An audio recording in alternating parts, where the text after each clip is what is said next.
The Ryen Russillo Show, presented by DraftKings. On today's show, we're doing a lot of football because it's Monday. I'm going to run through that Chiefs loss at Denver. A little love for Bo Nix, who hasn't always been my favorite, but what is actually going on with Kansas City, and what does the 24 story tell you about the 25 story? An incredible hold-off win by the Rams and Philadelphia domination, and what I thought was the worst loss, a personal journey. We got college football top 12, life advice, and our guy Willie Colon going through all the football headlines, including that he may be a member of the Shedeur Sanders Army.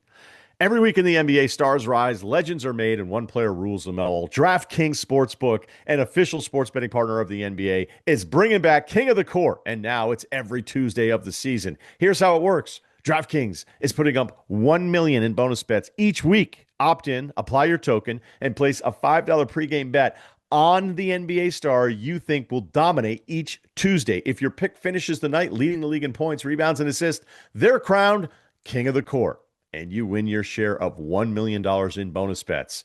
I was looking at the schedule here a little bit. How about Steph? How about Steph in San Antonio? Fortunately, he's going to be at Orlando. How about the Magic? Do you want to pick any of those guys right now? Yeah. Embiid, Clippers. This time it's personal. Just sprinkling some thoughts, but we'll have those picks for Wednesday. Off to a pretty good start for the crew on King of the Court. Download the DraftKings Sportsbook app and use the code Ryen, R-Y-E-N. That's code Ryen, R-Y-E-N, to win a share of $1 million in bonus bets if your player is King of the Court. In partnership with DraftKings, the crown is yours.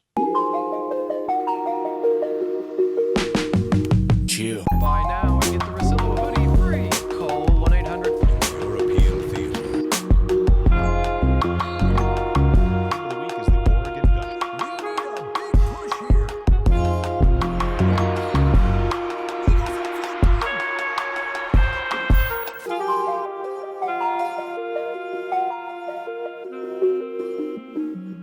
Week 11, we start in Denver. Are the Chiefs done?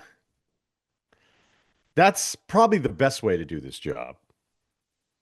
Do the breakout video, sit here, definitively say, I'm done with the Chiefs. The Chiefs are not, forget Super Bowl, they're not playing in the AFC Championship game. They're the 9 seed today. They're not making the playoffs. They're done. They've been exposed. Enough of this stuff holding out hope.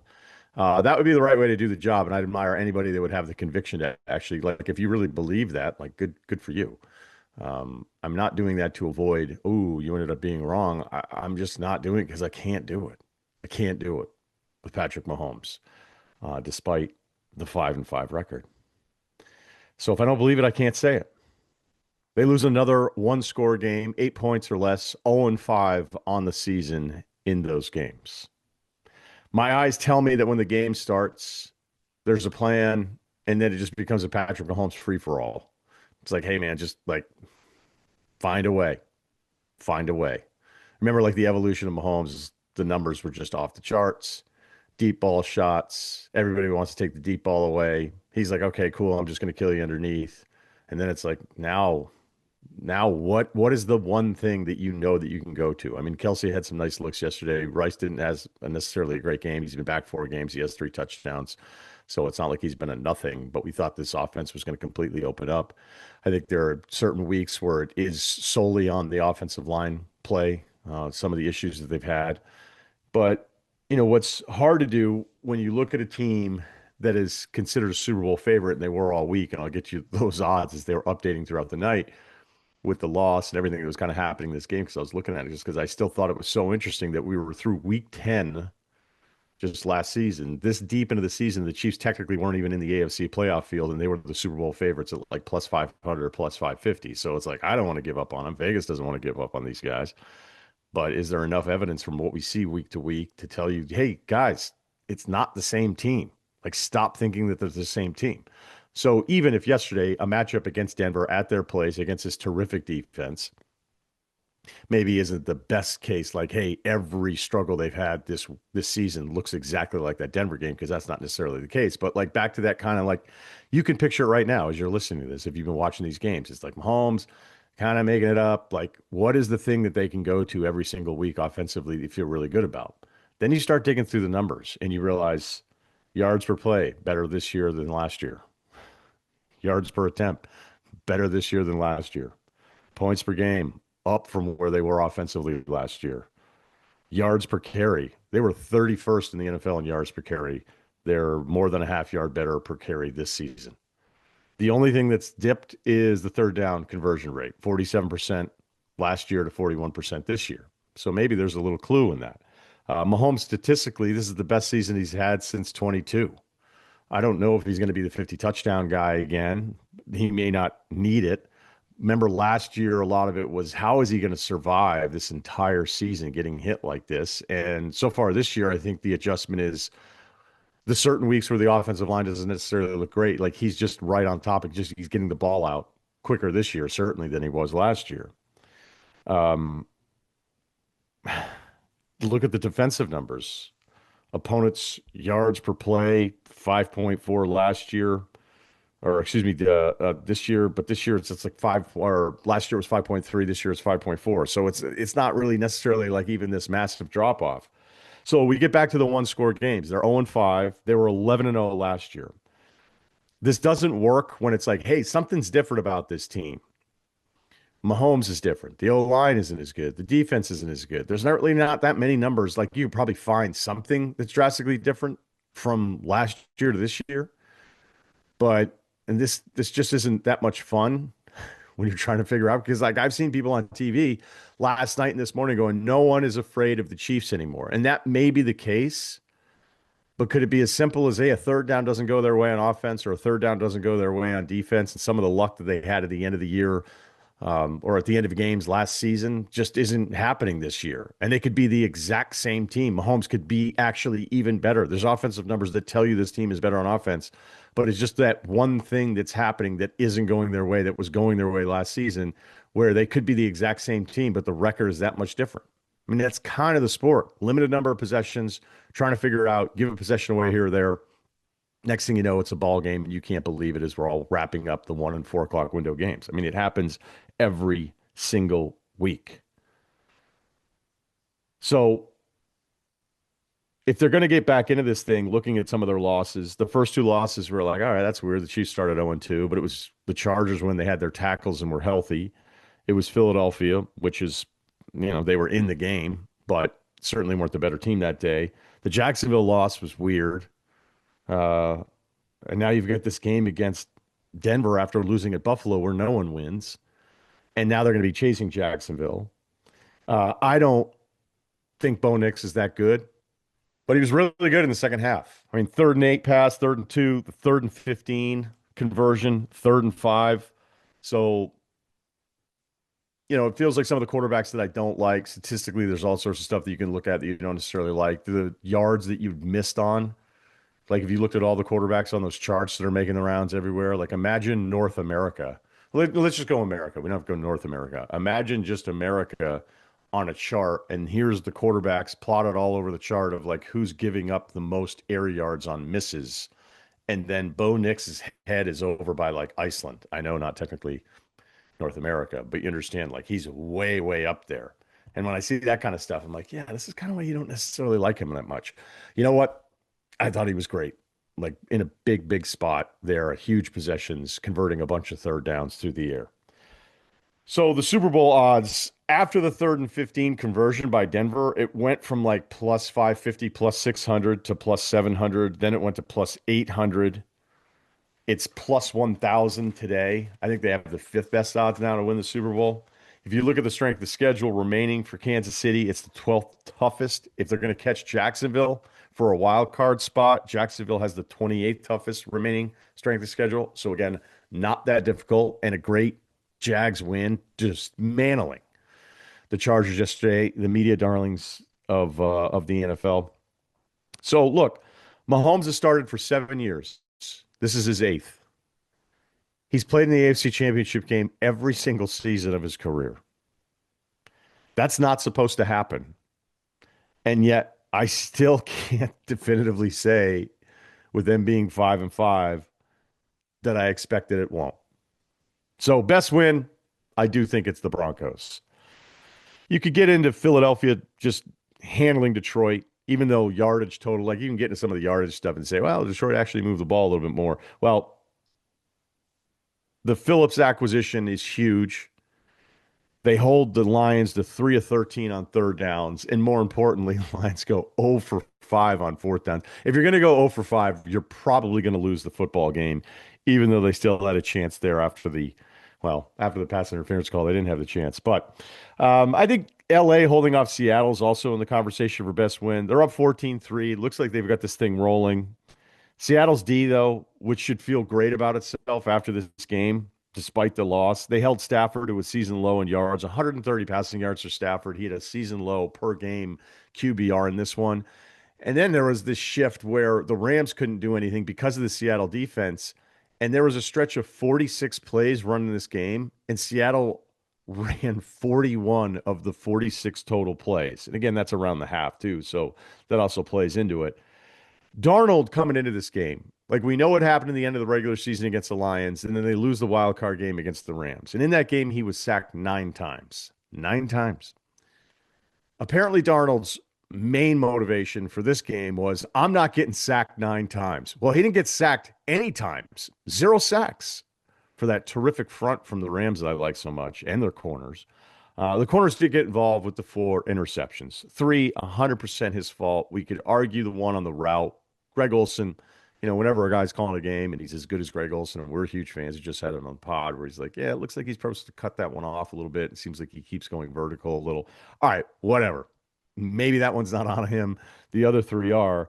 And, there's something to be said, like, if somebody's throwing picks, do we always say, oh, he's panicking or he's not seeing it? Like, there's certain interceptions. Like, there was a Bryce Underwood one against Northwestern on Saturday where I was like, he 100% just didn't see that this safety was like over on this other side of the throw. Like, he just locked his eyes right into the one-on-one with his receiver. He's like, okay, this is good. It's like, oh, what's that guy doing over there? Right? Those are the things that younger players, they make mistakes like that. Darnold felt like he's like, I just got to get rid of the ball. I have to get rid of the football. And that led to at least 3 of them. But I think the panicky thing plays a little because there was some other stuff that was happening. The momentum feels like it's on Seattle's side, despite all of the turnovers. The Rams get this absurd punt that basically lands at like the 1-inch line, going out of bounds right in front of the pylon. So Seattle has to take over inside of their own 1. They snap the ball at 141, complete a 4-yard pass. They don't snap it again until 116. And sometimes I can think like we're at home going, hey, how come you're not lined up? Like acting like it's super easy in these moments for football teams to get everybody on the same page. But it's not like it was a 20-yard gainer and then everybody's all over the place. Like everybody was basically right there and it took them that long. So now you're starting to wonder like, okay, are they going to be able to, with the one timeout, are they going to be able to get back into this game, get themselves set up for a game-winning field goal attempt? And those things happened, but there was that play. There was another rollout to the right where I'm like, man, these plays are taking a really long time. And then, of course, they try to get a few extra yards to make the field goal a little bit more within the kicker's range. There's 5 seconds left. They have that one timeout still. And Darnold pumps. He completes the pass. They somehow get the timeout with 1 second left. We're on the road. You never expect that that's going to happen. But Darnold in that moment, it's like you have to get the ball out. The receiver has to get down. Like this is going to be really hard with 5 seconds. They actually pull it off, but that pump fake almost cost them even the chance at the game-winning kick, which of course they missed. The Rams win the game. So those are all in play, I think, just because of the stakes and the opponents and all that stuff. Worst loss I'm going to hold off on for a second. How about some numbers? J.J. McCarthy, a.k.a. 9, felt like 9 had a moment. That's his alter ego. If you're learning about it, welcome. This was a rough game for JJ. Overall statement, let me say this. I'm going to share some stuff with you that's not great on JJ McCarthy. If I gave you my full state, it's 5 games in. Everybody can relax. Let's see where he is 20 starts in. All right. So that's the most important part. But these games are not pretty. There was a moment. It actually happened twice. I love Brady on the call. But Erin Andrews comes back from commercial. She shares this report, in some time she spent with J.J. McCarthy where it's like, hey, I feel like I'm growing mentally, physically, emotionally. Like he's getting so much bigger. And he's just kind of going into his whole philosophy and hey, it's my team and these are the things I need to do, whatever. Goes up to Brady in the booth. Brady's like, yeah, well, and it was, you could just tell it was like, cool, man, but whatever. I mean, Brady's probably wired is different as like any competitive guy in the last 25 years. But it was very clear that Brady was like a bit dismissive to, I don't know if it's like, the greater understanding and definition of like, it's like, man, you're the face of the franchise. You're just going to get out there and compete, and start throwing some better passes, because McCarthy was just airmailing these third down throws. It got really ugly. All right. Then there was another moment at the end of the first half. Minnesota just thrown a pick. They get the ball back. So it's like 2 minutes left. They've got this drive, and Brady lays out. He's like, in this spot, when I was a quarterback, these are the three things I was thinking about. Number one was they don't get to touch the football again. All right, this is my ball. I'm going to ride it out, whether we score, don't score, attempt a field goal. I have to run this offense looking at clock and situation. I cannot allow the opponent to get the football back now that I have it with 2 minutes left to close out the first half. He's like, number two is I'm thinking field goal. I'm thinking, what can I do to make sure that we get in field goal range? Number three is once I'm in field goal range and I start looking at times, the timeout, and the whole thing, now I'm getting greedy. Like now I'm starting to think touchdown. And right as he says all of these things, McCarthy throws another interception and does the exact opposite of everything that Brady had laid out. So if we look at some of these numbers, on target throws, Pro Football Reference, which I spend a lot of time on, an on target throw is described as a pass that would have hit the receiver, the intended receiver. All right. So if it's a drop or if it's a pass breakup, like pretty simple, right? I think we all get it. On target throws.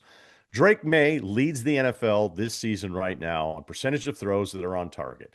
He has an 80% on target rate. All right. Josh Allen's 12th.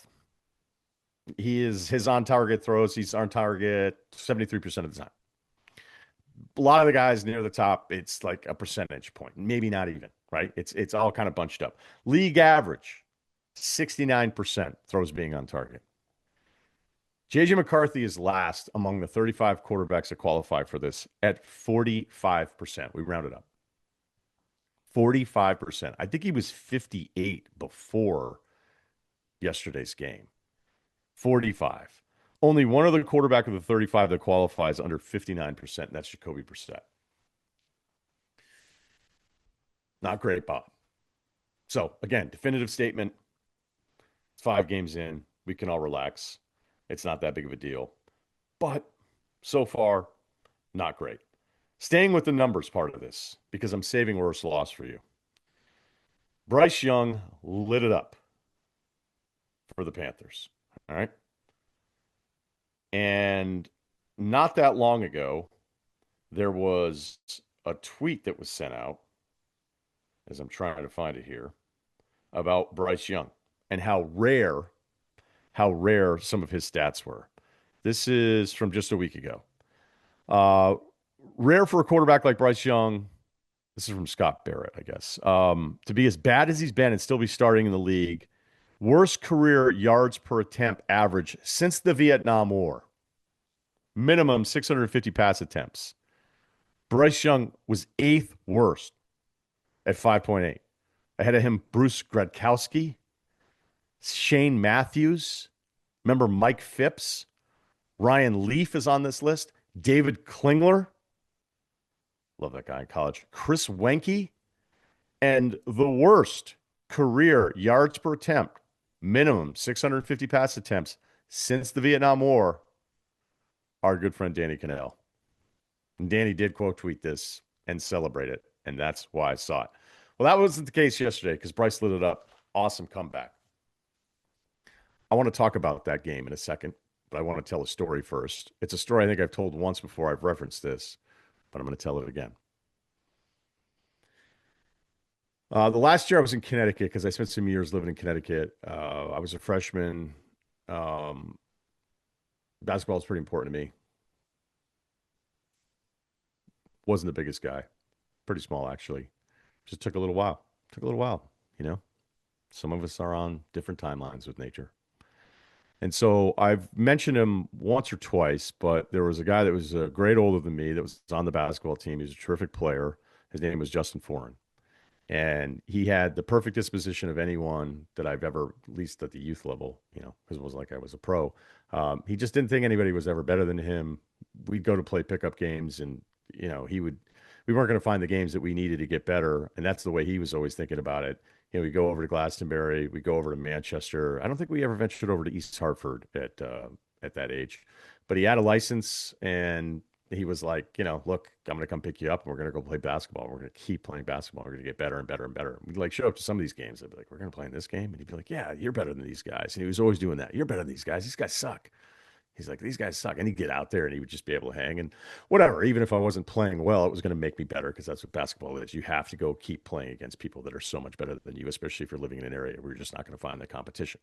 So in the spring of my freshman year, which was his sophomore year, we were in a class together and he was like, hey, he goes, I got invited to try out for this team. This is like AAU before it was ever called AAU because it wasn't like super fancy. It wasn't some big deal.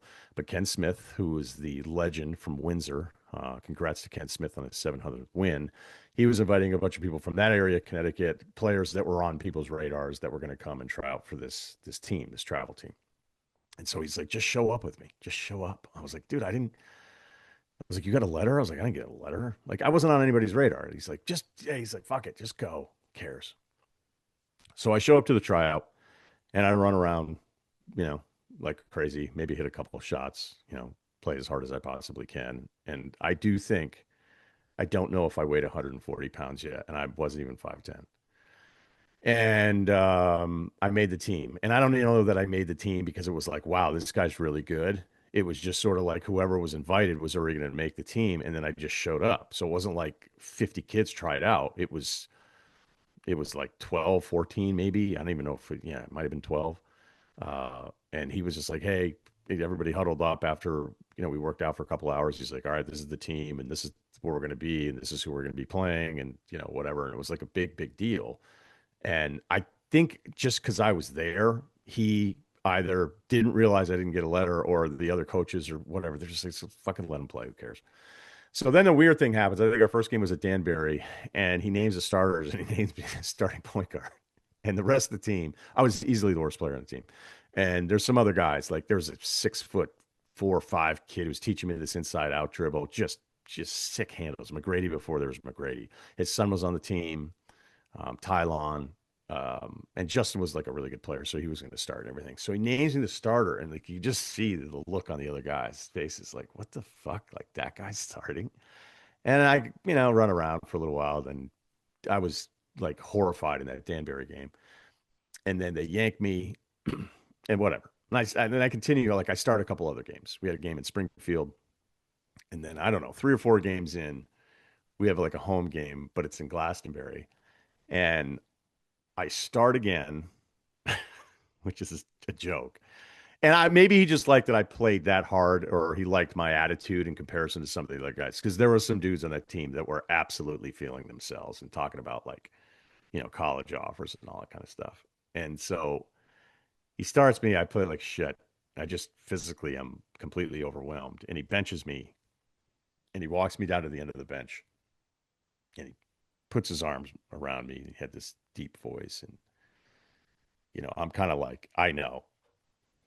And he's like right on top of me, like mouth almost in my ear. Are we gonna kiss? He's like, Shorty, you just can't. I love you, but you can't play. Like you can't play at this level. You just can't. Like you physically, I can't, I love you, but I can't just can't play you anymore. You just physically, you can't play with these guys. I'm sorry. And he got up and walked away. And I'll tell you, it's probably the worst I'd ever felt about myself to that point in my life. I wanted to cry, but I'm like, you're already the biggest P word on this team. If you start crying, that will make it worse. So you can't cry. And I knew my dad was in the stands. And like, I was like, I can't look back at him because then I'm going to feel even worse. And so, I got a nice speech in the F-150 on the ride home from that game. And that was pretty much it. Physically, I could not compete at that level. Michael Penix got hurt yesterday and Kirk Cousins came into the game. And they blew the lead. and they lost in overtime. And I was eliminated from the one-on-one matchup at the end of my survivor pool. So I made it all the way into the end. The other guy picked the Pats. I went with Atlanta revenge game after being humiliated by Carolina, and then Kirk Cousins got in. So I don't feel like I lost as much as Kirk lost. So that's the worst loss. It's official. The Big Shack is out now. I tried one a few days ago, and it lives up to the name. It's a serious burger. 2 Angus beef patties, 3 buns, new secret sauce. It's stacked, balanced, and it's built the right way. You get everything you expect from Shake Shack. Fresh ingredients, that toasted potato bun, and sauce that pulls the whole thing together. For $9.99, it's kind of wild how much burger you're getting, especially one that doesn't taste like typical fast food. It's big, it's fresh, and it's legit one of their best burgers ever. Full transparency, my Shake Shack routine was pretty simple. Double cheeseburger, side burger. Yeah. Look, growing boy, trying to keep track of all those macros. That's not true. But I remember the first Shack burger night that I had that wasn't at my house in front of a camera. I went into experience, and the guy behind the counter, I think his name's Clyde, he's like, "No side burger today, Rosillo?" I was like, "Not now. Not with 2 Angus beef patties and 3 buns and that new secret sauce. Not today, my friend." Times they are a changin'. If you've been waiting to see what all the hype's about, today's the day. Go to Shake Shack and order the Big Shack. Sounds familiar, made different.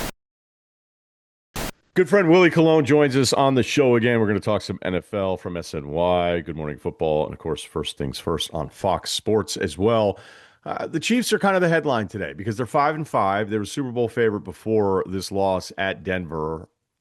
Part of me is like, hey, I got to give it up. But then the other part of me is like, offensively, the numbers, I went through it in the open. They're basically a better offense than they were last year, the defensive numbers. So it just feels like the luck is not there in these close games that they had last year. That's one part of the story, but I feel like you guys that have played, I've seen some of the commentary last night and again this morning. Like, how do you feel about the Chiefs? Well, I personally feel it was more or less, it was, to be honest, it was a bad day to have a bad day. Coming off a bye, they just looked out of sync, especially Patrick Mahomes. I thought Travis Kelce had a big game.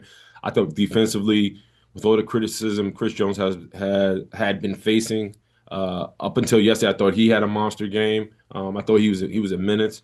It was just Patrick. Patrick was off. I think the first drive was kind of really told that story. And even the interception to, I think it was Elijah Moore, that he just couldn't get there and ended up getting picked off. Like the Broncos picked that ball off and they go down and score that drive, right? That's a momentum shift. That's a lot that happens there. And now we're looking at a situation where the Chiefs, you hit it right on the head. The luck isn't there anymore, and now they have to be money good for here on out. And I don't know if they have it in them to do so. The O-line's been the issue in some of the other games. Juan Taylor was bad. Yeah, he was bad.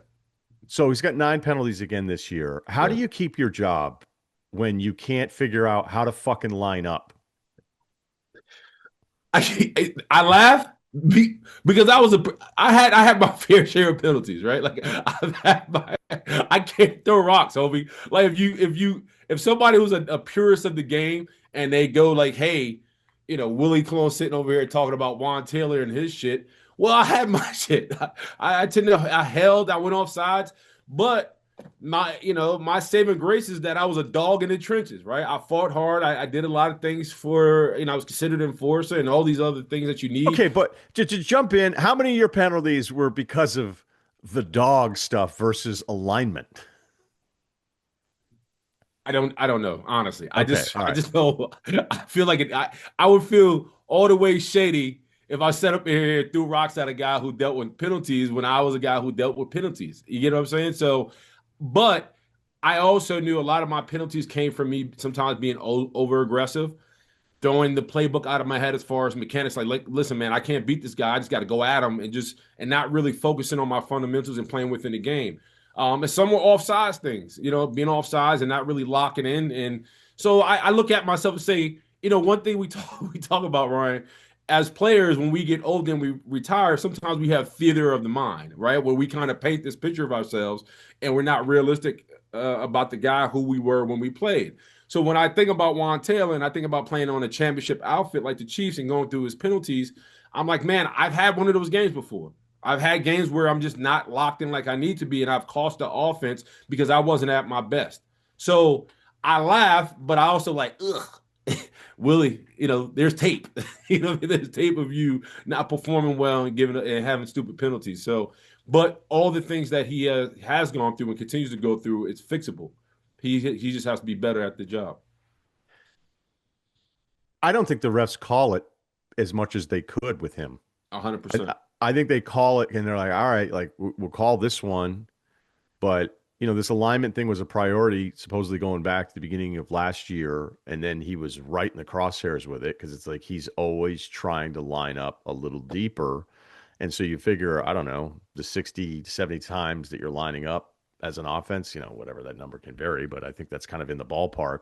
Like, all right, well, it wasn't lined up here necessarily, but it always feels like it's a little early. Now, granted, slow motion, everything always looks like a false start because it just is like you're not going to be perfectly synchronized every time the ball is snapped. So it's going to look like somebody goes a little bit earlier, and it always looks worse, obviously, Right. in slow motion. But I mean, this is just a thing now that's gone on for years. I mean, to the point where, yeah, they spent a first round pick on the other tackle.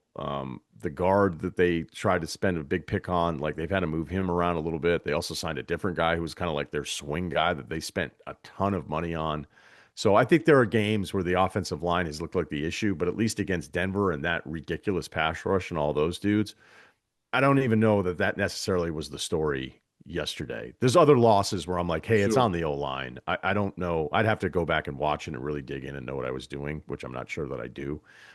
But I just didn't feel like that was the alarming moment. Those weren't the alarming moments of like, hey, this is why the Chiefs are bad today. Yeah, in reference to Juan, I think, listen, when you kind of have this mechanical thing about you where you just always kind of, ahead of the snap, or you just, I know for me, anytime I had alignment issues is because I was always afraid of going against, I'm gonna say this, I was going against guys who were faster off the ball than I was, right? So I realized like, man, I got to get back. I got to do little things to kind of combat that. And sometimes you get in your head and you don't even pay attention to it, to lining up kind of, in reference to like being behind the line of scrimmage a little bit.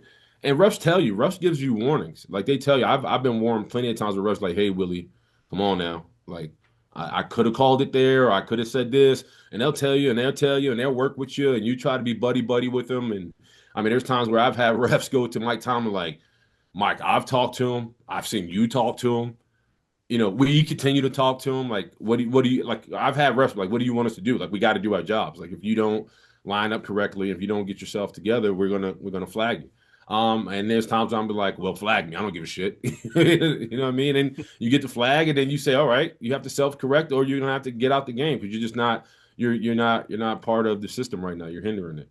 What's the defense saying if they're seeing these conversations happen? They must be losing their minds, being Oh like, yeah, they're why are talking you to the ref like working they're with them? pointing at the ref. They're like, look at him right now. Look, and I feel bad. I don't feel bad because sometimes as you get older, you try to be more crafty. You try to do little things within the game to kind of help you kind of be on the mark, and they can hurt you. And it seems like you hit it. You talking about last season. This has been a thing. This isn't new, right? This has kind of been a part of his makeup.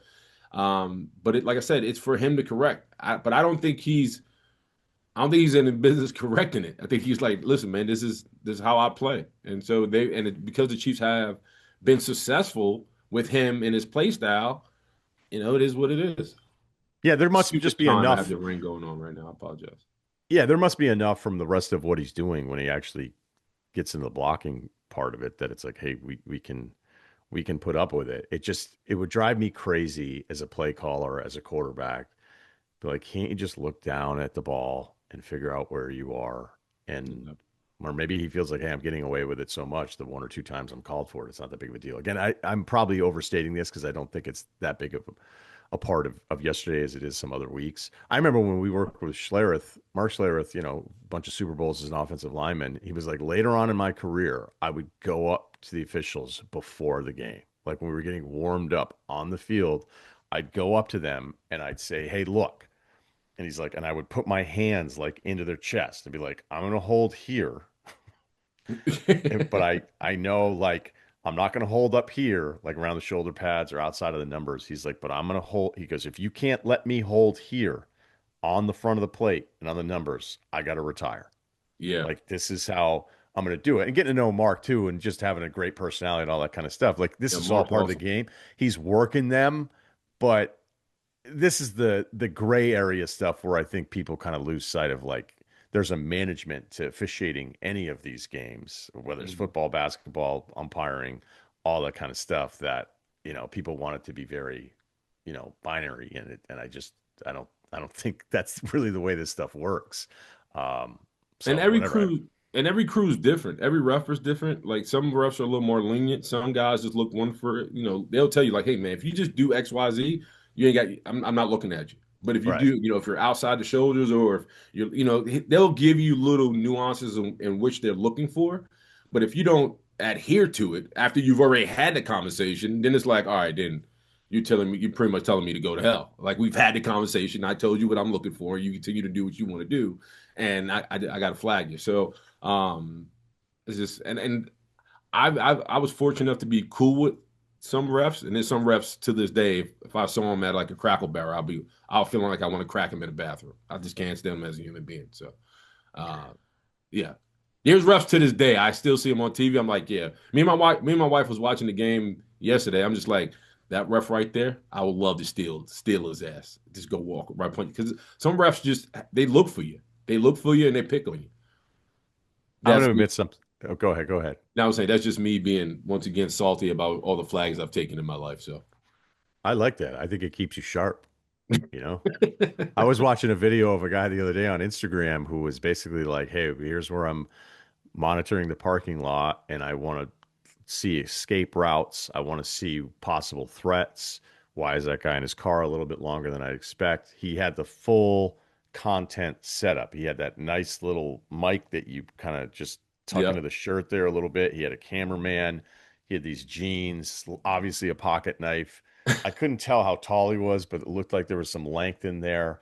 I'd say probably, he wasn't in the best torso shape, but he was a little bit older. Yeah. Not necessarily overweight, but I didn't like the full complement of the shape. And so the whole video was about safety, individual safety in public settings. And then as he was about to enter the grocery store, he was like, "Now my environment has changed. So now I have to recalibrate to all these different things." And I'm like, or you could just go in and buy a fucking sandwich, Right. And right? mind your damn business and go home. Right, right. But I like that you're looking around and going, "Is there anyone here I have history Smoke with. with?" Yeah, Yeah. yeah, that's good. That's really good. I'm going to admit something right now that I know I shouldn't do. Are you Hmm. ready? Okay. I know I shouldn't do this because it's just that town, that fan base, and some of my history is one of the other franchises. So maybe I should say I think I hate watching the Eagles play football now. What? Yeah. Man, I didn't expect that. And I don't even know how you how of all your years of covering football and the volume you cover football that you have now planted your flag that you hate the Philadelphia Eagles. Well, I don't hate the Eagles because there's so much talent. I mean, my guy N'Kobe Dean's out there, right? And Love them. there's just a lot of us. Well, actually, there were very few of us that still had the faith, but there were a lot of us that loved him on Saturdays. And so there's a lot of players that I really like. And part of this is I've seen too many Eagles games. I've probably, for a non-Eagles fan, I've probably watched as many as you could watch, other than Very the fair guys. statement. I feel the Right, same way. right. And so it's not even the tush push thing, which, if you get into the false start thing with Sirianni, like he's 100% right. Like we just talked about it. Slow motion, everybody looks at their false. I think when your right guard is always cracking the middle of the defensive line and it's always a false start on a tush push, that might be a little bit more of an advantage than a tackle getting out of his stance to Right. backpedal a little bit more. I've got a bug in front of me for those watching on YouTube. Um, it's the Hurts halves where he looks like he's not an NFL quarterback. I think it's the battle between the AJ Brown stuff where I understand his frustration, but I'm like, enough is enough, man. Maybe it's because there's so many players on that team that I love and they seem so boring and yet they just win all of the time. What I'm saying isn't right. I've just had too much Eagles in my life for the last 3 years. How about that? It's a fair assessment. I don't negate any of it because I feel like I've turned into a pseudo Eagles fan, which is weird. And I think because people I know who support the fan base, Jalen Hurts being a part of my fraternity. Today's our Founders Day, so happy Founders Day to the brothers of Omega Psi Phi Incorporated. To really just looking at this That is team today. today, yeah, which is weird. Like looking at this team from afar, especially offensively, I don't know what they do well. Like this year's Eagles, when people have this kind of conversation with me, like I don't know if there's one aspect to the Eagles offensive game that I like or support or know what they do. I just, to your point, as you just stated, they beat teams who they're supposed to beat, Tampa, Chiefs, uh, Detroit Lions, and they win. But I Yeah, don't, you're talking about like they beat the teams they're supposed to beat, and then they're also beating all the other headliners too. Like this is yeah, what I'm saying is unfair. I just, I don't know what it is. Maybe it's a Hurts thing. Maybe it's like this AJ Brown thing that the fan base thinks the media is out to like make the whole thing up. And it's like, dude, AJ and Lurie, like that whole report that they had to talk to each other, where the Mhm. receiver had to talk to the owner of the football team and be like, hey, I promise I'm going to stop doing some of this stuff. And I love AJ. There's actually like a lot of teams that I really like. There's guys on the offensive line that I really like, but look, they win. They win every single week. No one should have to apologize for winning, no matter what the style is, because that sport, it's just so hard to sustain any kind of success. I think I've just watched too many games. I've well, I, watched too I many think Eagles games. Well, I think this. I think yesterday's game was relevant because I thought Detroit was going into that game fighting for seeding, and I felt that Eagles were going into that game looking for an identity. And the one thing that popped up the tape was the Eagles defense. And when you talk about Jalen Carter and Jordan Davis, and you talk about Zach Braun and all these guys, I'm saying, okay, for the last 2 weeks, they've really put the nails to two really good offenses in the Packers and Lions. And so you're saying, okay, the defense is right where they need to be right before Thanksgiving. They're starting to, shape themselves up to make a legit run. And then offensively, I'm like, ugh, what the hell is this? Like I just can't figure them out. And I don't know why. Is it because the offensive line is a patchwork group dealing with injuries and they're looking older? Or is it because, Jalen Hurts is at one point he looks money good, and then another time you're like, man, I don't know what this guy's really doing out there. I don't know, but I think the Eagles right now you can't figure them out. I don't think they have figured themselves out, but they win. So that and I've always said this time after time, and I will continue to say it: winning is the ultimate deodorant. It just is. It may be a redundant statement, but when you win, you get to sweep things underneath the rug and step along and move along, and I think that's what the Eagles are doing. Then when you expand it out too, where you go, okay, well, in comparison to what in the NFC, they're the 1 seed today. They have the tiebreaker over the Rams with a They're head-to-head also in a bad win. division too. Not to cut you off. No, it's all right, man. I Like asked the you to come on. Cowboys stink, Giants stink. Washington injury, they have injuries all over the place. So they look like, they stick out like a fly in a bowl of milk. Yeah, I don't know. Like the Rams comeback was incredible, right? The Bucks score being close, they were way more in control of that game. Then the Facts. Denver game felt like, hey, the Denver game was kind of related to the Rams game. And then the Giants loss was like, what is up with these guys? Even though I do think there's always like one or two division games every year where the best team just looks Get terrible snagged. against the worst team. Like Yeah. I think that's like a fair thing. I mean, Uh, we almost saw it between the Ravens and Browns. I I mean, know of all the like I'm not going to spend it. Go ahead if you have more on that game because that was the game where a lot of us were looking at it going, okay, the Ravens are going to come into this thing and just mhm. blast them and then remind everybody that don't count us out of this whole thing because of all the injuries we've had. What did you see? I think everybody knows the Browns are extremely tough to play in Cleveland. The defense is just they're all dogs, and Miles Garrett having 4 sacks is just nuts. Um, but what I saw, if the Browns had a competent quarterback, they win that game. The Ravens lose hands down. But I also think the Ravens are one of those scrappy, starting to get their wings a little bit. Lamar Jackson didn't play great. I thought he held on to the ball. He looked out of place. But they won the game. And I don't take that loss for the Browns like, oh, just another bad Browns loss. I mean, the defense held strong. I mean, they were able to really knuckle up and put up a fight.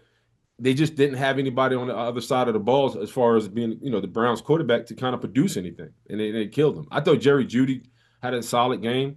I really wanted Shedeur Sanders to kick ass. I really wanted him to be big in that moment. I really wanted him to give me something or give us something where we can hang our hat on, and we got nothing.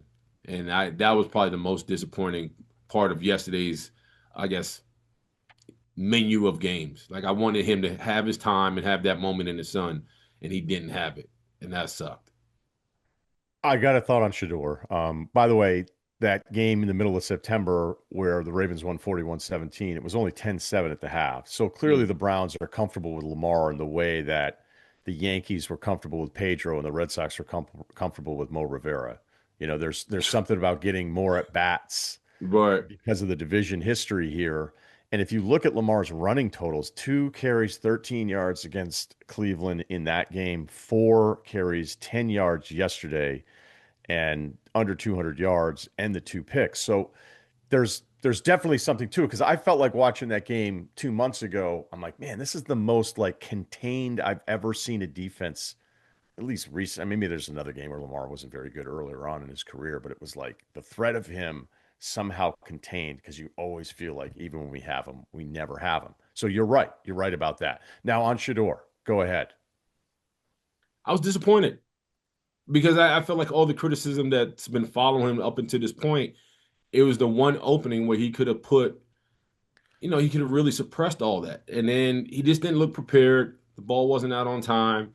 And as the game kind of got along and the Ravens started to mount their comeback, it seemed like the game became too big for him. And I didn't like that. I thought he was just going to be way more prepared for the moment. And listen, the young kid, first start in that situation, you're trying to keep the Ravens from, walking out the building with a W. It was a lot. But we ran on the field and I'm watching the crowd go crazy. I'm like, all right, kid, this is your opportunity to shut everybody up. Be the guy that we want you to be. And the first completed pass, I'm like, okay, let's go. And it was like, brrr. It was a complete meltdown. So sucks. It's not an easy position for him. It wasn't an easy position for him to be in, but I wanted him to be better, and he just wasn't. So that was probably disappointing. Yeah, disappointing. How do I want to say this? Because the Shedeur Army, I enjoy watching them have a bad time. It has nothing to do with Shedeur. It's the critics. It's the people that support him. No, yeah, because they're out of their fucking mind. So it's a very weird dynamic where like he gets in the game and I'm like, okay, like You wasn't pumped? I was pumped. I was pumped, and I'm also like, look, I'm a little like I want my guy Tommy Reese to do well. The OC, like I want it to go. I want a Shedeur to play well, but I'll admit, yeah, fuck it. I'm being completely honest today after solitary confinement for a weekend.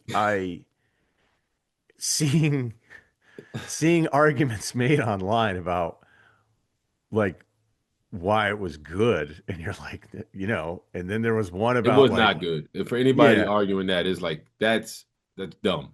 Here's what I think it is the people that think that it's this grand conspiracy between Stefanski and the Browns and the staff and the O-line's in on it. It's like, we want to humiliate this kid because of the way he handles himself. Like, it's just, hey, guess what, folks? Like, none of that's true. It's just wrong. Yeah. Now, it's also a really big ask. Hey, come in right away. This Ravens team that's, kind of got their dudes back and they're ready to go. What about the first team rep thing? Doesn't it make sense that all the reps would always go to Dylan Gabriel, first of all, as they're trying to develop him? Like, what's that split realistically when you think about, like, was Ben Roethlisberger giving up a ton of first team reps when you were playing with him? No, but it was so with that, sure, the first team, your first team quarterback gets the chunk of the reps, but there's usually a good 10 to 5 plays within that a daily practice where your second string guy gets reps with the first team. You know what I mean? So we'll take, if we're talking about the last 10 minutes of practice, they would tap Ben on the shoulder, like Charlie or if not Charlie Batch, Byron Leftwich, like, all right, let's give you 4 or 5 plays in case if you go out there, you know what you're seeing, you know what you're looking at, and you know who's with you, just so you can kind of get in sync and rhythm, especially with the line, and we can hear his cadence. So there's little things to it that all have to fall in place, just in case your number 2 is in there. To say to say that Shedeur got none of that when he's clearly your number 2 going into the game, there's some malpractice there. Like you got to prepare. Oh, wait a minute. Yeah, I'm it just sounds like saying. we have a Shedeur Army member. There has to be, like, am I wrong? Like, Ryan, if you're a head coach and you know there's a chance in today's NFL your number 2 is going to get in the game, and you don't give him a crumb on what the game plan looks like, or for that offensive line and those people around him to have a sniff and kind of like, all right, this is what possibly could happen, even if you don't expect them to play, there has to be some, you got to be like, all right, well, I didn't prepare the kid. Like, you have to own that if you're the head coach. That's just where I'm at with it. You know what I mean? Like, I've seen our number 2s in my time, Steelers or Jets, get some time with the ones, even if it's just 2 or 3 plays, 4 or 5 plays. It's just being prepared just in case. That's just where I'm at. I can't argue this with you because you took first team reps and I did not. So there's nothing I could tell you. Hey, I heard a story about how Peyton Manning would never give up any of the reps. I remember hearing the story about Brady and they were like, could you make sure that you worked with these guys? And he was like, no, I have to get better. I'm a psycho. I have to get better every single week. Yeah. And then, of course, if there's the threat of the guy behind you, then the guy in first team's like, I never want you to touch the fucking football with the rest of these guys. But to your point, who does that help? Does it help the team if your number 2 isn't ready? Like, if you're a confident number 1 and you know your job and you know what you have to do, 2 or 3 plays out of a 2 or 3 hour practice shouldn't make you feel less or more about anything. It just means, like, listen, if I go down, like Mason Rudolph jumped in there where Aaron Rodgers got hurt, right? Mason did a great job because I'm pretty sure Mike T was like, all right, I know who Aaron Rodgers is. I know what he's capable of, but there may be a chance week 11 when, from week 10 to 15, guys are scrambling just to fill rosters and get guys onto the field because of injuries and multitude of things. I got to have my backup probably more prepared now than what he would be week 5 or 6 or 7. You get what I'm saying? Like, there has to be a little sense of urgency with that. I hear everything you're saying, and I can't disagree with any of it. Like, you're right. Like, what's the problem with doing it? So you actually think that it is that screwed up that he couldn't get anything just to get the timing, to get the offensive lineman to hear him, all that kind of stuff. Like, you think it's like you almost feel like your position is you're going out of your way to prevent something that'd be really simple to work in there that would be beneficial. Yeah, I think it helps all parties included. If you feel like there's a chance we're not talking about Shedeur as a number 3. Like, the number 3 just doesn't play. Whatever. Like, he's taking scout team reps. That's fine. But your number 2, you have to prepare in some regard. And I understand what the kid Gabriel means to you. I understand all that. But if there's a chance of him being number 2, I know from an offensive line standpoint, Charlie's cadence compared to Ben's cadence, 2 different things. They're just different. Can you do them? Can you do Ben's and then Charlie's? I can't even remember. But I know one thing about Charlie's. Charlie's was more, it was quicker. It was like more like it was like that. Ben had a little more, he's like not a slower pace, but it was a little more rhythm to his.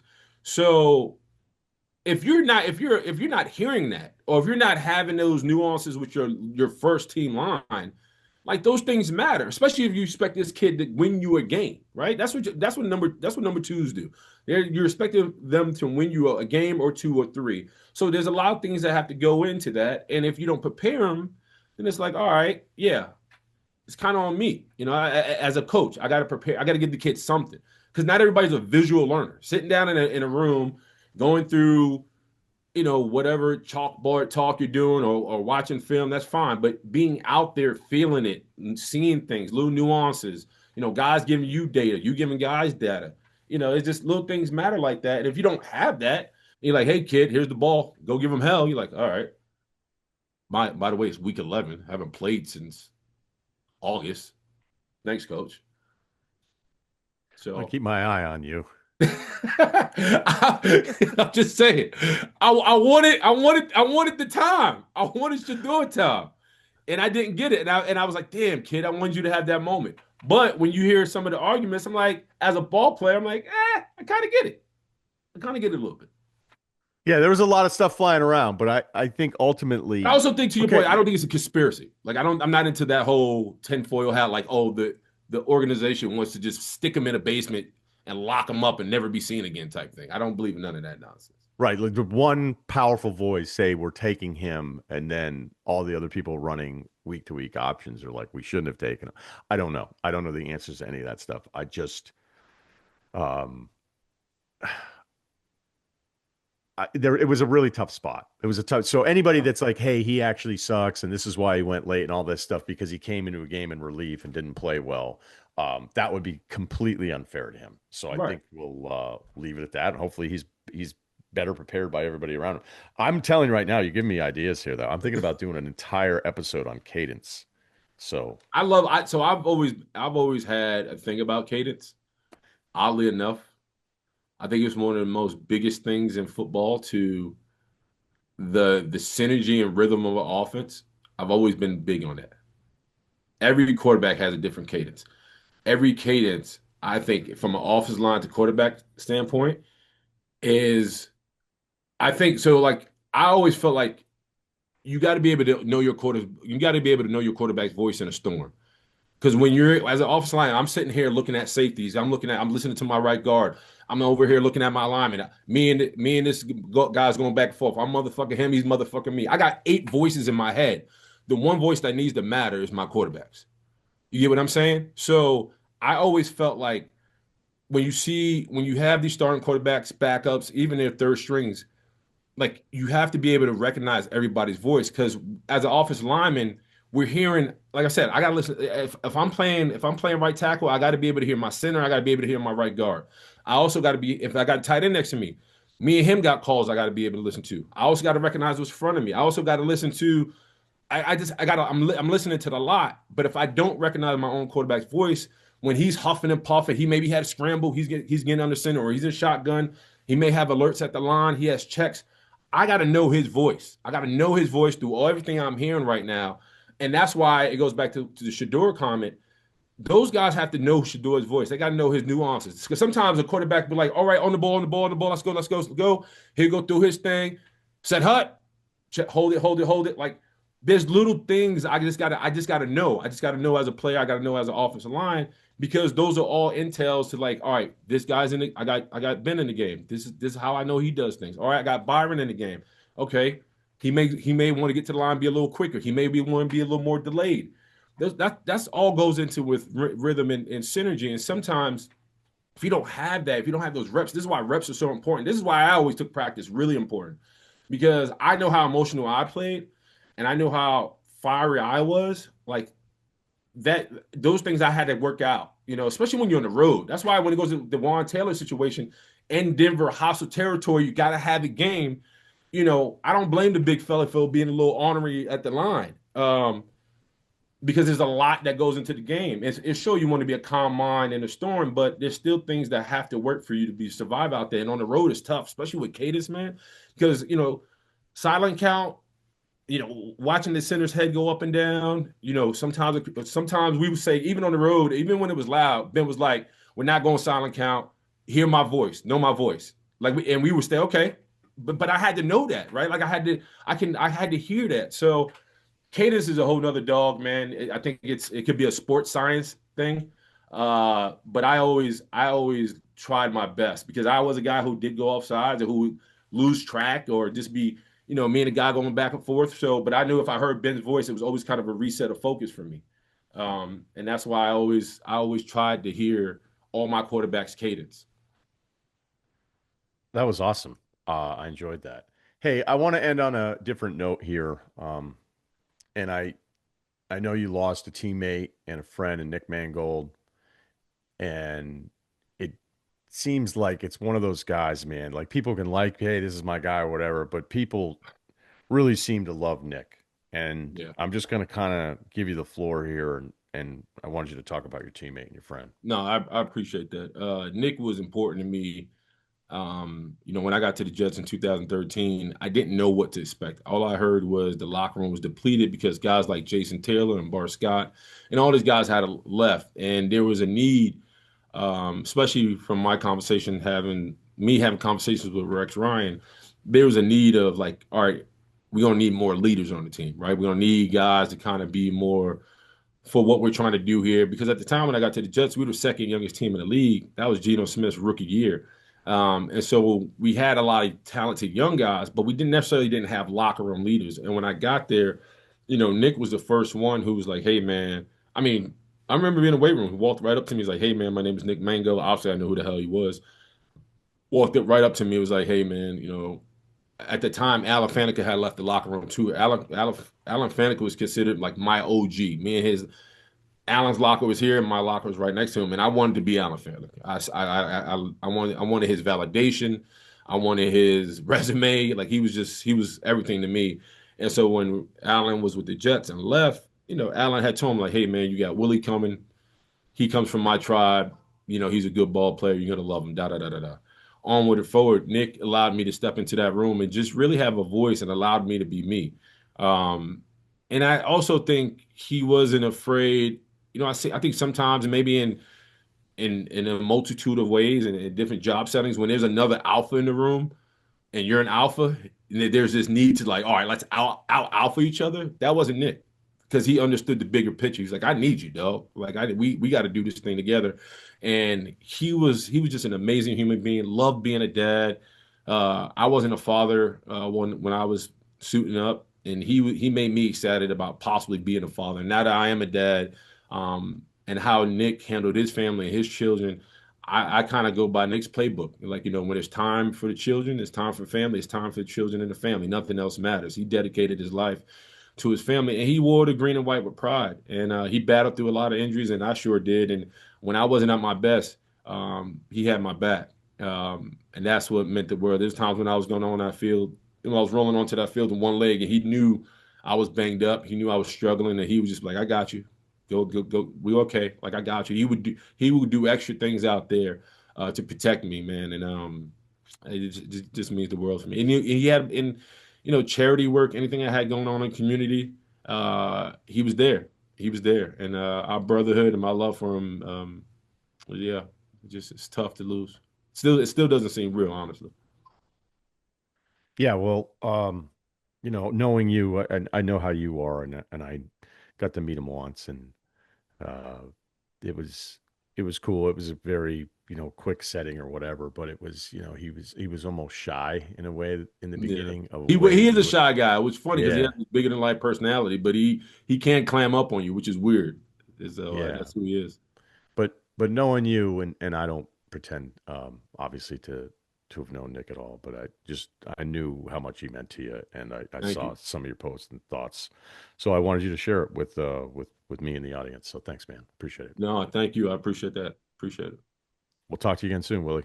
Always a pleasure. I always have fun, man. Thank you, brother.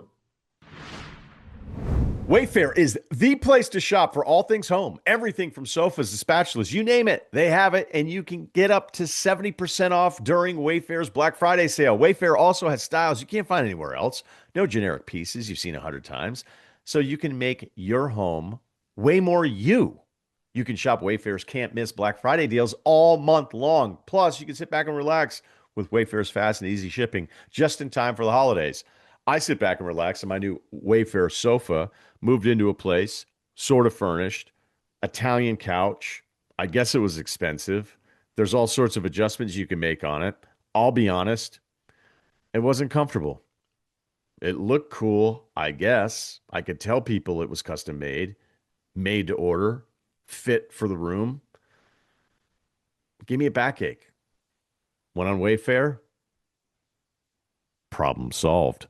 Wayfair is the go-to destination for everything home, no matter your style or budget. Earn rewards and get the best savings in the neighborhood with Wayfair's new loyalty program. 5% back on every item across Wayfair's family of brands, free shipping, members-only sales, and more. Terms apply. Don't miss out on early Black Friday deals.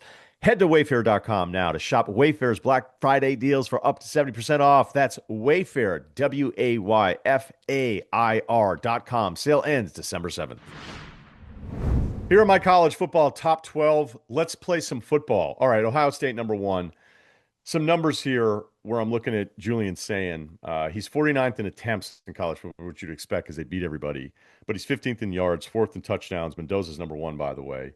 He has 1 pick in his last 7 games. He's number 1 in rating in all of college football. He's number 1 in completion percentage. He's at like 80% now. Technically, he's over 80. I think he's the best quarterback in college football. Kind of dawned on me watching that UCLA game. Why are you watching the UCLA game? Because I actually like watching saying that much. And you can sit there and say, hey, he's got Tate, he's got Smith. Smith might be the number 1 overall pick. Tate's going to be, a first-round pick. Tate didn't play. Smith played 22 snaps in this game. There's just throws. There's just throws with saying that I'm starting to appreciate more and more every single week. There's a 3rd and 4 absolute dot to Ennis where he's got like one little spot away from the defenders draped all over Ennis, which would be on his right side, and it just goes over, reaches hands left side. It's like there's one spot he could have thrown the ball. He hits it. There's a 3rd and long that they actually did not convert into a first down. He's getting pressure from his right side. Sand's whole body is going left. The route runner is kind of like cutting up the right sideline. Sand somehow leads him to his hands over the defender in stride. And it's the only possible like completion that existed on the field. And it was super challenging. And it still almost gave him a chance at a first down. And he hit that ball. I think he's terrific. Look, this isn't breaking news here. But when you think back to the beginning of the season of like the limitations that we saw from him in his first game against Texas, you could also get into like where Sayin is versus where Arch is in their freshman year. Like, look, it's not even close. I don't love the default, hey, who's the best team? Give it to the quarterback. But I actually don't think that's the case now, even though the opponents are not all that tough. We'll get into some of that a little bit later. But I just think he's that special. And now with Smith, we'll see where his stats are and see what they want to do with him and how much they're going to play him before the Michigan game. So Smith's stats are going to take a hit. So even if I think Smith is the best player, and I was saying last week, that'd be my Heisman vote, like TBD on that one. Let's see where he's at. But I'm just kind of the point where I don't know if there's another quarterback that I enjoy watching as much as Sayin. All right, number 2, Indiana. Scoring margin, number 1 in college football. There's nothing that I haven't said already that we don't already know about them. All right, let's get a little weird here. Number 3, Georgia Bulldogs. What, Ryan? They're not undefeated. Yeah, look, I think when it's one loss, even if a team's undefeated, and the one loss is that Bama loss at home where, I'm okay with it. If you look at their best 4 games that they're 3-1 against, it's Tennessee, Bama, Ole Miss, and Texas. Compare that with A&M, 4 best SEC wins, LSU, Missouri with a quarterback making his first start. 3rd and 4th best wins, Florida, South Carolina. I mean, South Carolina's 15th in the SEC. But obviously, as we saw on Saturday, like Carolina's capable of being really tough. I mean, they've had some really frustrating losses for them. So, A&M's played 6 of the bottom 7 SEC teams. This feels like I'm penalizing them more for being down 30-3 to South Carolina at home than I am rewarding them for an all-time historic comeback. The only team that's won down that deficit in the SEC, I think the number was like no one had done it since 2004. So, yeah, look, I don't think I'm punishing the team. I would say the Marcel Reed being 3rd in the Heisman odds is fucking ridiculous. But let's see how A&M looks against Texas, and let's see how Georgia looks against Georgia Tech. So this thing could change around here. But I think that's Gunnar Stockton's best game, even if one of the touchdowns is definitely a bust defensively. The other to Delp is everybody sold out against him on the run, but he also sold the run really well. So those were wide open throws. But the D-line, the linebackers, I think played a complete game against Texas. Now is that Texas O-line and their issues that they thought were fixed because they shuffled things around against Vandy? Or is it like, hey, it's also Georgia and not Vandy? Like, we'll see. But resume-wise, and I know that if you're an A&M fan, you're going to be like, and we went to Notre Dame and won that game, and Georgia doesn't have that big non-conference game until the end of the year, and you're going to ding us for it? Yeah. I just think Georgia's the better football team, and I'm okay with the one loss differential. You start to get to two, then it comes a little tougher to even suggest some of this stuff. So A&M must be four, right? No, I'm going to go with Oregon. Uh, Oregon's best win resume wise does not match up. Is Iowa a good win? Does Iowa have a good win? Don't look, but their four losses, Iowa, to ranked teams are combined 15 points. So, like, look, Iowa's a good football team, but they don't have necessarily the resume win here. So A&M see above. I have A&M number 5. Yeah, I'm just a little down on them despite the record. I know it doesn't make any sense. Number 6, Notre Dame.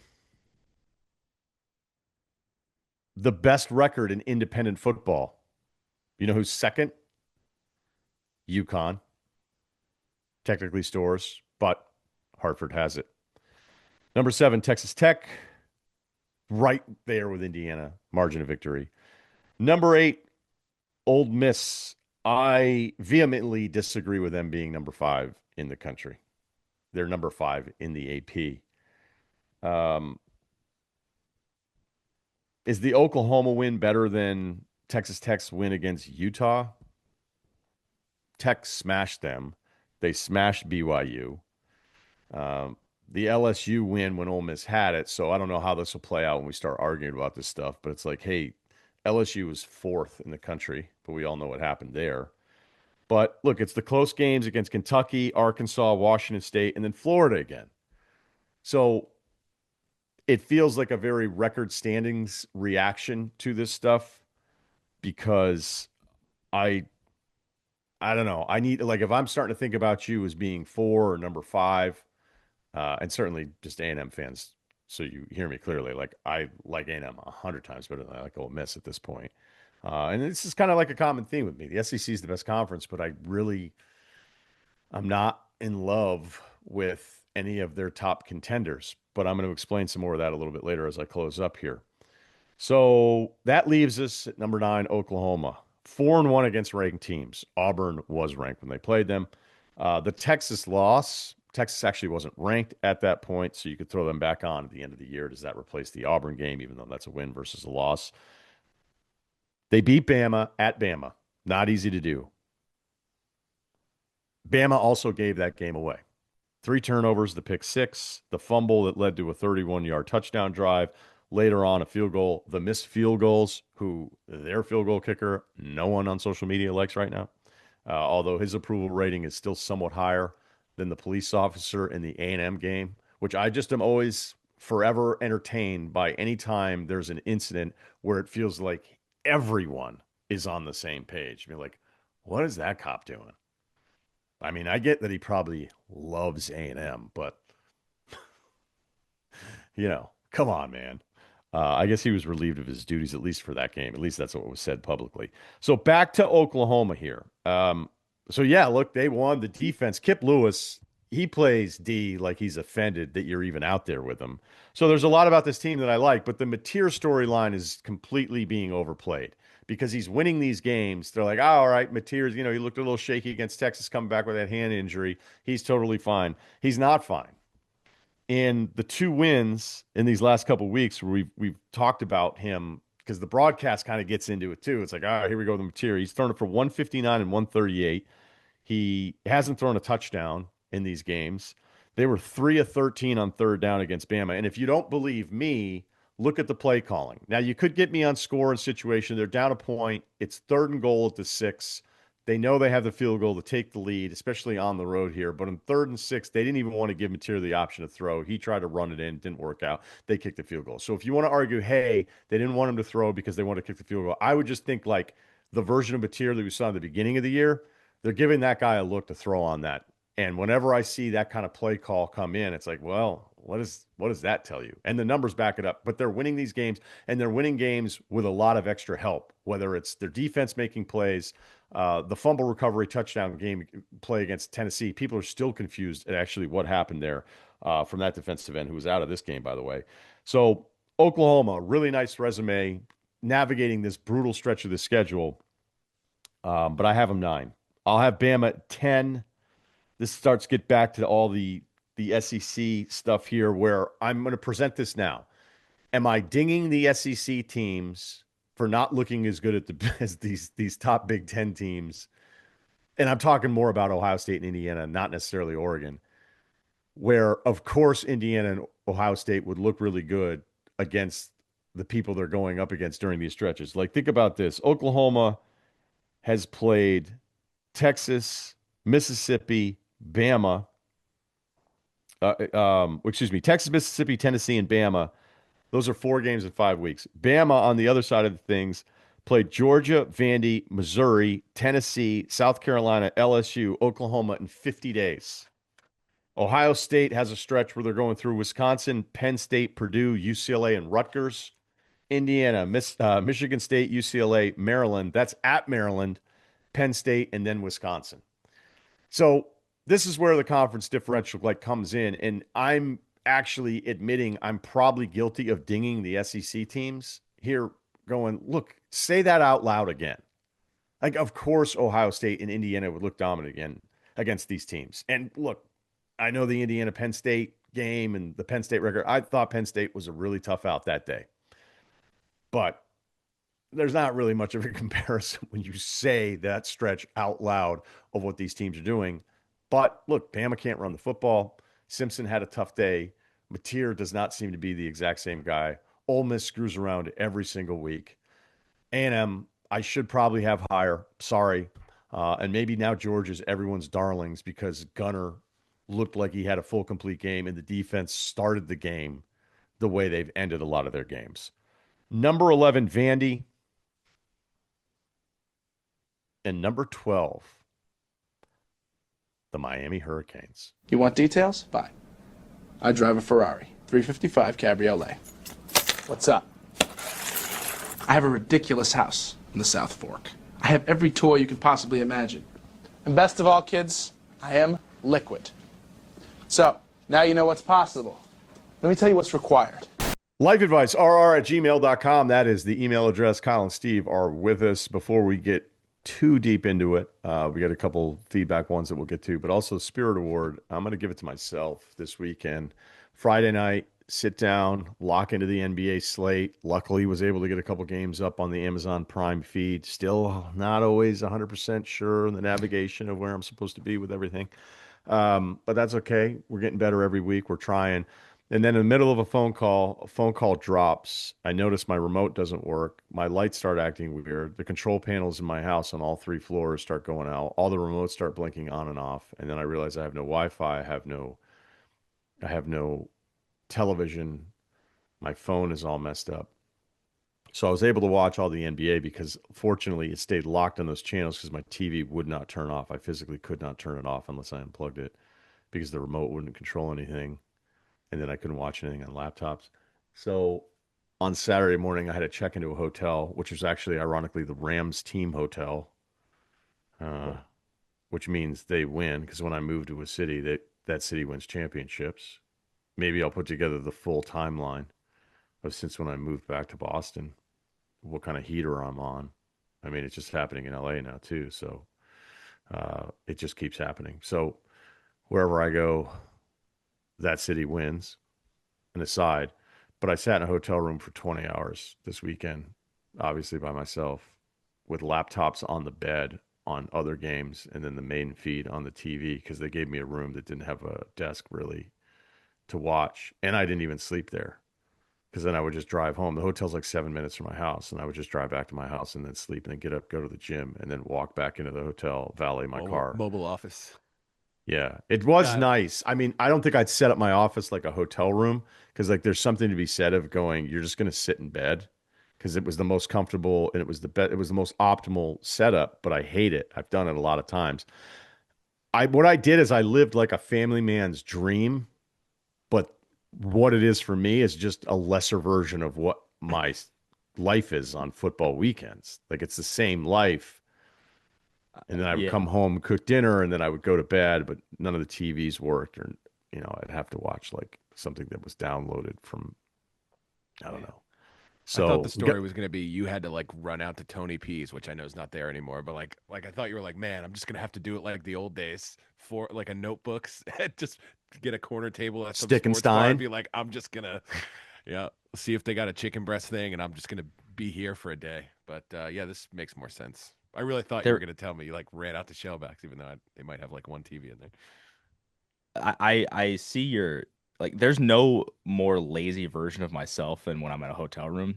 Like, because I just like you just like lay in bed, like you watch like Netflix on your bed, like you don't really move. You Crank probably that sleep bitch in down a to ton. 62 degrees. It is, Get under the yeah, it is the covers. least productive, like most 62. disgusting version of myself. So the fact that you were just grinding for a weekend, is your favorite podcaster doing that? Probably not. What's up?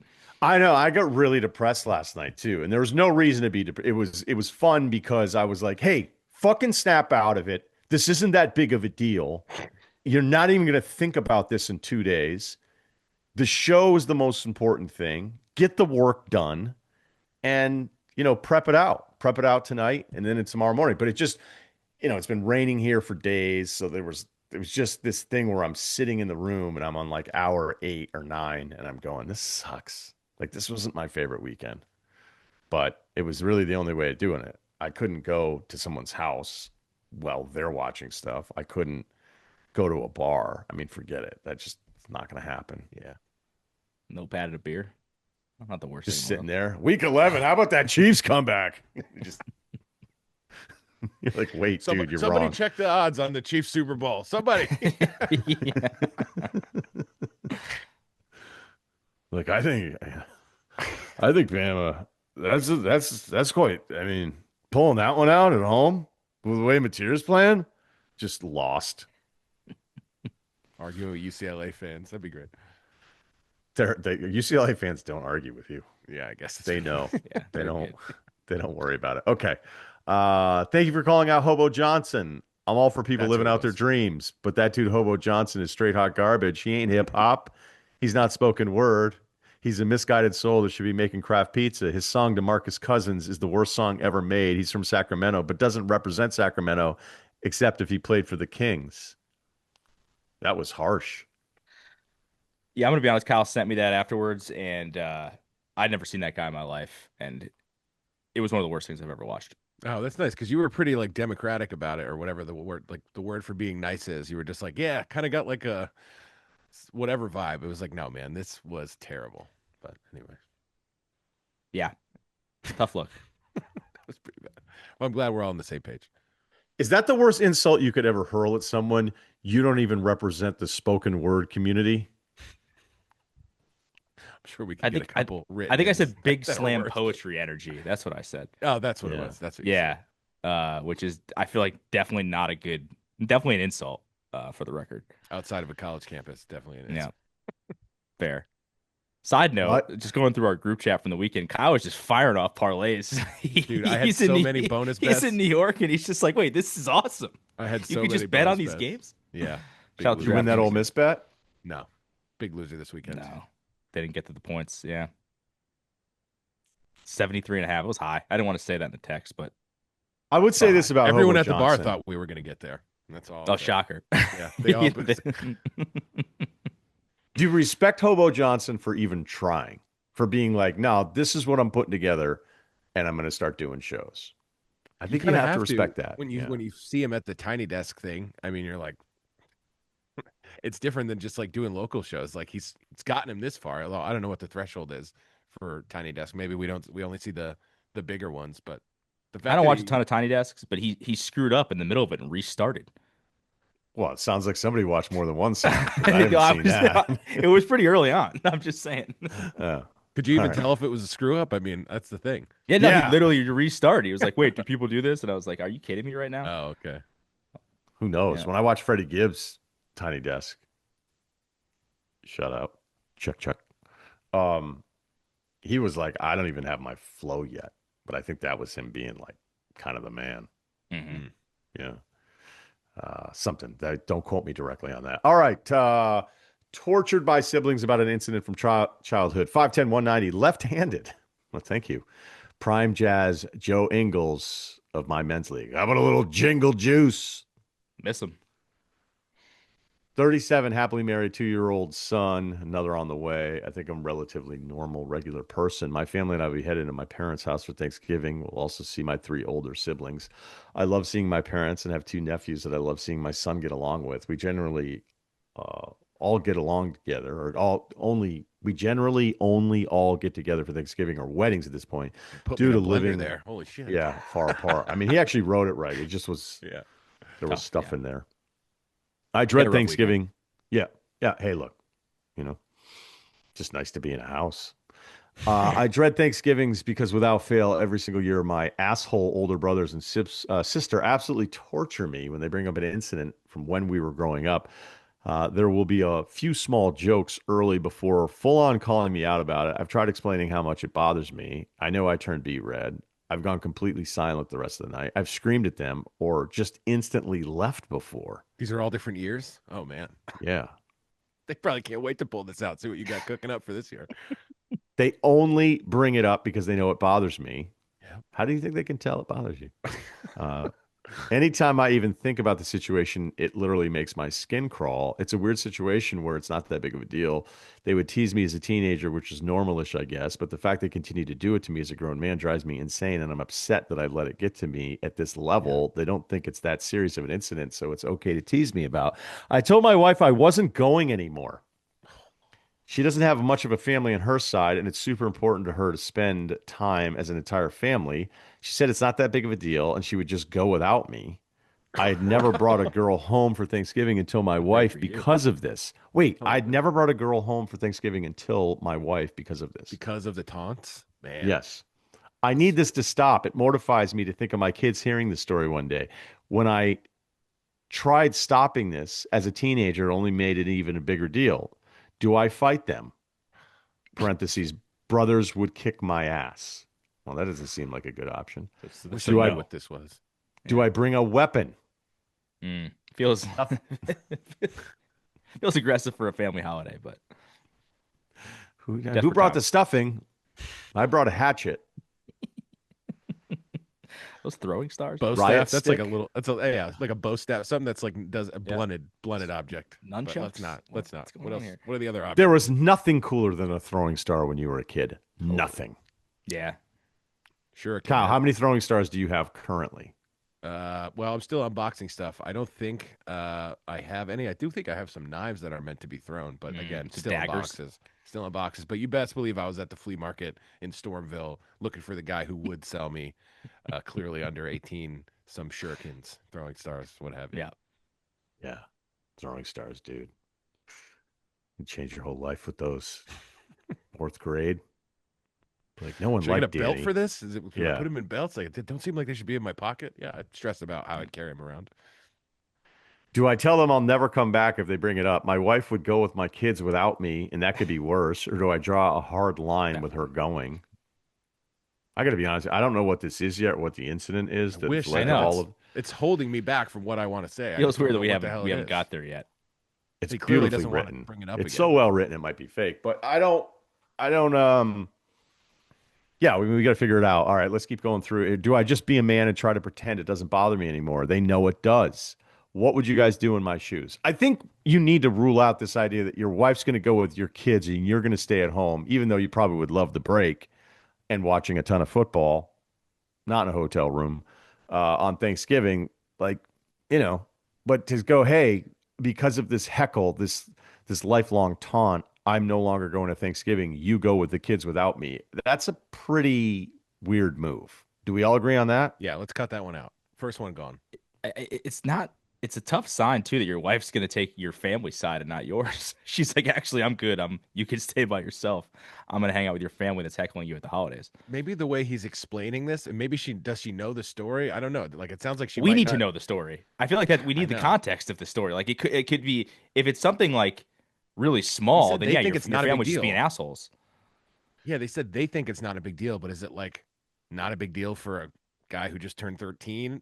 Not a big deal. You know what I mean? Is it Mhm. something that, like, in the grand scheme of things, but like new people hearing the story, you're like, come on, man. Like, there's stuff my family likes to bring up. Like, this one time I was like 6 years old or 7 years old, and like opening a puzzle box, but I just stabbed it with scissors a bunch of times, and it's kind of embarrassing. They love anytime like they hand me something to open, they're like, "Oh, watch out! You want a pair of scissors?" Like, is it that not a big deal and it bothers them for some reason, or is it like a little bit gross and maybe it happened at a time when like it'd be normal for a teenage boy to do something? I don't know. I would need to know who thinks it's not a big deal and why.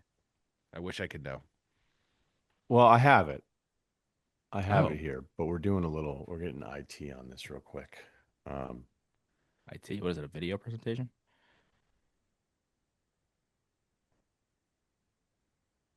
Okay.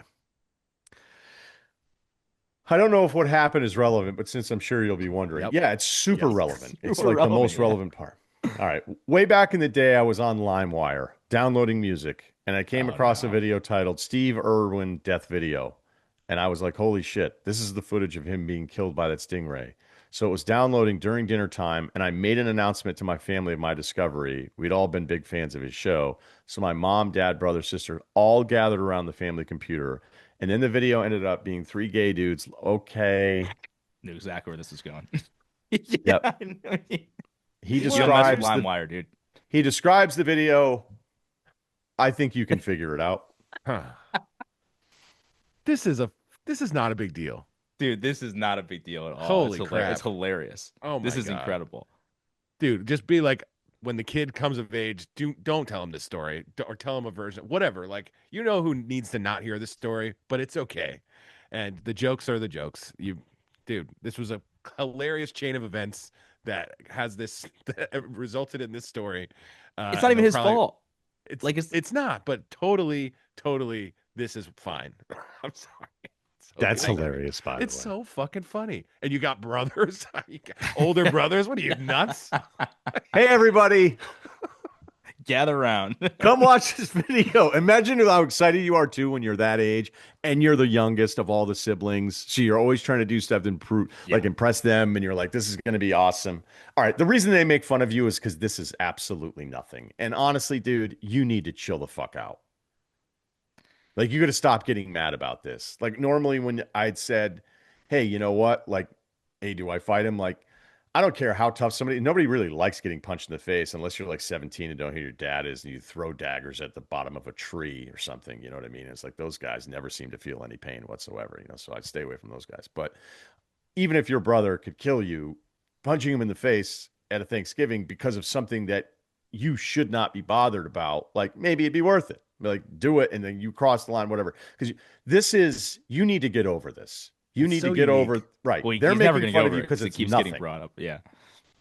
I mean, I guess it is like, is it accusatory? They're not. I mean, I guess we're not there, so we don't really know. They shouldn't be laughing at you, though. The situation is just hilarious. The Well, of course they're situation is laughing at funny, you. They're not you. They're your well, especially they know that, maybe there's a fun nickname that they've got that that's attached to this, or there's just a way like Three-way Rick. Yeah. let me show you something, or I mean, like, look at this new video. Have you seen this one? Like, I don't know what it is, but I mean, sometimes you just have to take it in, whatever that language is that older brothers speak. Like, they don't hate you. They know that it gets you. So, I think you've done a lot of damage by showing how deep this cuts you. And, it's like, it's kind of past the point where you can just one day be like, it doesn't bother me, and they'll believe it. You're going to have to show them over a couple of years that you're going to be okay with this, and then maybe it'll stop, but it might not ever stop. It probably because it's won't, just, because that's an as we get unbelievable older, story. nostalgia creeps in during the holidays, and it's like the first thing anyone thinks of when everyone's together again.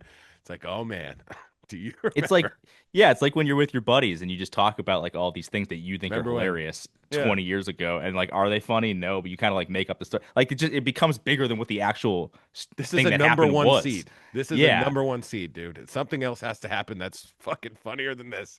Otherwise, it's going to be right in the top of the bag when you go to grab something fun from Remember When. The good thing too for you is like, this probably isn't going to be discussed around your kids, at least in detail. So you at least have I wouldn't really worry about that a ton unless Yeah, your you brothers can are come to just an kinda alliance psychos. around that. Like, you just got to put up with the rest of this, man.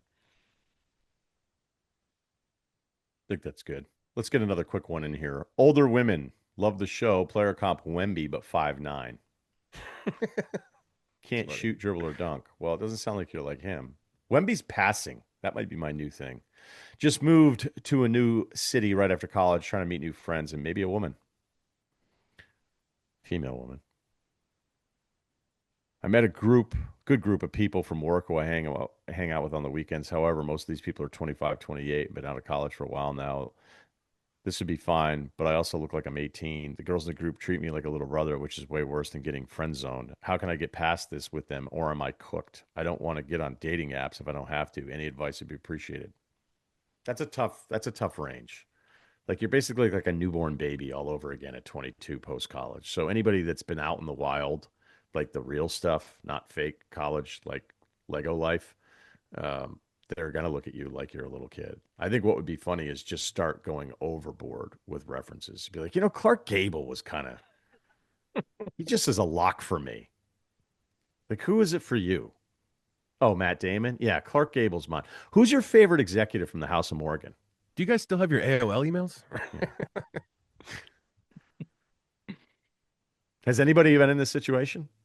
When I first moved, I moved to Los Angeles when I was 22, and I just immediately kind of fell in with an older crowd. And this wasn't even just like with women. It was like the dudes were just like, shut up. What do you know about it? Like we were friends, but they they were like 10 years older than me.